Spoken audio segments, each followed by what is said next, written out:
Did we get anything from the whisper chip? We got something, but Jane has provided the wrong algorithm for the frequencies, so they aren't getting deciphered correctly. Can you fix it? I'm a pilot, not a programmer. I can do it, but it's gonna take some time.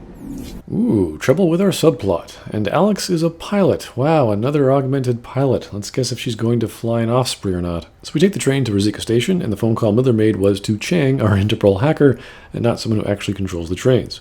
We get off the train and immediately meet our detained Interpol agent, Smiley. I wasn't expecting him to be detained on the train platform, but at least the pacing in here is quick. So Smiley was checking the place out, and then the cops went for their guns, and he didn't like the attitude here, so he took off but didn't go too far and just hung around the train station, apparently just waiting for us to show up, or someone. Okay. So now he wants us to go in there and Jensen the scan of the blast radius, which is found on a DSD. Good thing that you're here. I don't suppose you could Jensen your way in there and grab it for me? So it's time to get some tactical duct action going, and we sneak through some ducts, grab the DSD, and go back the way we came. We immediately get a papers please scene in some language. Then Miller updates us with a lead from Chang on video footage he found, which makes us, or orders us to go to Golem City for whatever reason. And then we get a message from Alex on her update about the change to the whisper chip frequency, but we'll talk to her in person later for some reason. Wow, pacing in this story is really quick here. The plot then forces us to have a shrink session with Dr. Dilara Azen. She immediately gives us a packet of neuropozyne, and Adam gets a little feisty, telling her his body doesn't actually need neuropozyne. It does not reject implants, and she considers this a medical miracle. I'm not sure why Adam actually had to explain this to her, or why he got a bit feisty about her giving him a gift in accordance to her doctor training for augments. And that's why this scene feels a bit forced. Now, again, this could just be Elias's voice acting and the ever so overly dramatic gesticulations. I'm not angry. I talk like this all the time. Cream and sugar. She also asked some questions which could have been getting to some root of Adam's mental issues, but Adam doesn't seem to really have any, at least from this conversation. And she's just asking questions about him becoming an augment and working in a world that now hates augments. This could have been a great opportunity to showcase some kind of emotions within Adam that are holding him back, or revealing a flaw, or some plots or desires of what he wants to do, like stop the Illuminati, for example. But that never really comes up, and the scene is quickly over. It's a bit of a waste, but not inherently bad. And for some reason, Alex and Adam are meeting in a broken down locked limb clinic because it's private. Hey, glad you can make it. Was there some reason Alex was using stealth camo in the basement of a dark, locked building? In Alex's past, while working with Bell Tower, she discovered some big, important thing, and then Bell Tower wanted her dead. Janice saved her life, and now she's working with the Juggernaut Collective. Hopefully this big thing is relevant, and they're not just wasting our time here. Anyway, we discover Miller is taking orders from someone else, and they want to set up ARC, even though supposedly it's probably not ARC that caused the bombing, or the attack in Dubai. We immediately contact Miller, and he wants us to meet in a closed puppet shop. What is going on with these closed shops we have to enter for mysterious meetings? We end up simply accessing the back room when there's a helipad. We talk to Miller, and he implies Rucker, the leader of ARC, is probably involved because of bags his organization uses that to hold the bombs in were dropped off at the train station. That's a pretty weak reasoning, and even Adam points that out. And we already know that Miller is simply following orders on implying that ARC is the organization that caused the bombings. Now, what would have been a good opportunity here if we could contact Chang and ask him what he actually found in the camera footage. We could then even play dumb and simply go along with Miller's plan with our own ulterior motives. However, without a secondary reason to go visit Rucker, this is a pretty flimsy plot. Maybe if we had the video footage with us and we confront Rucker with it and say something like, "Are these your bags?" I mean, that could be worthwhile, but even that sounds pretty lame. That's like accusing Costco for a bombing because one guy used Costco bags to move the bombs in.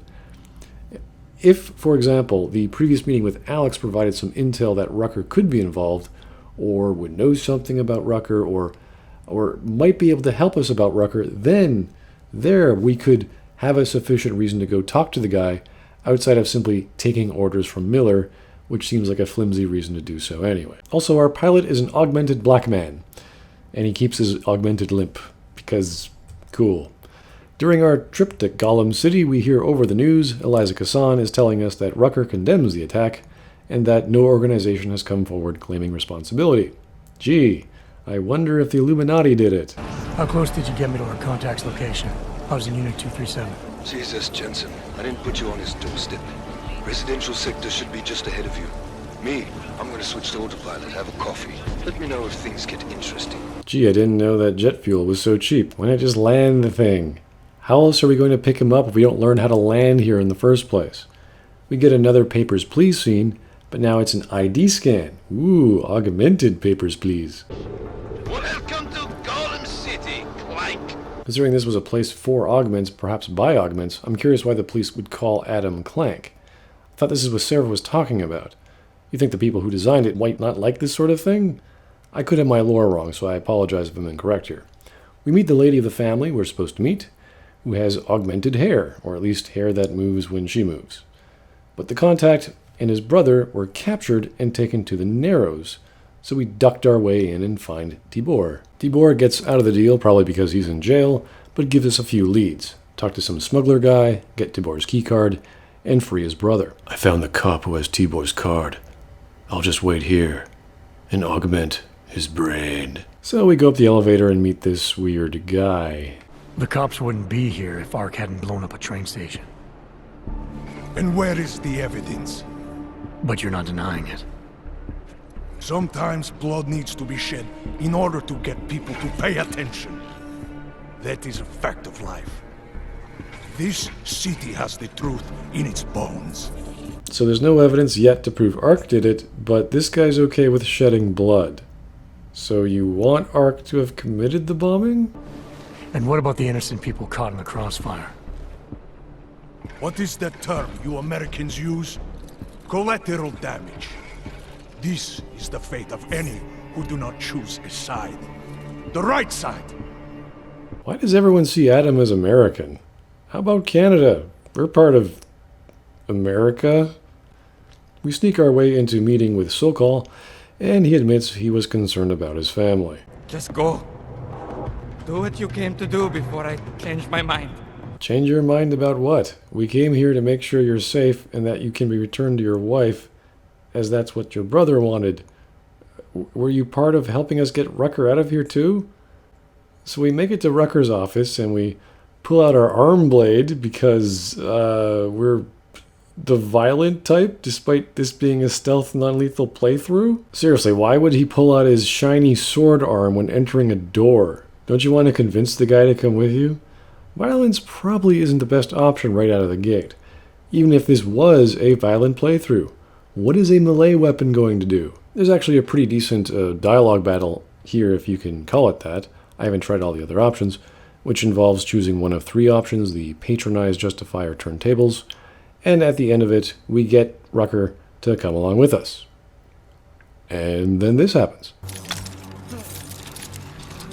Rucker?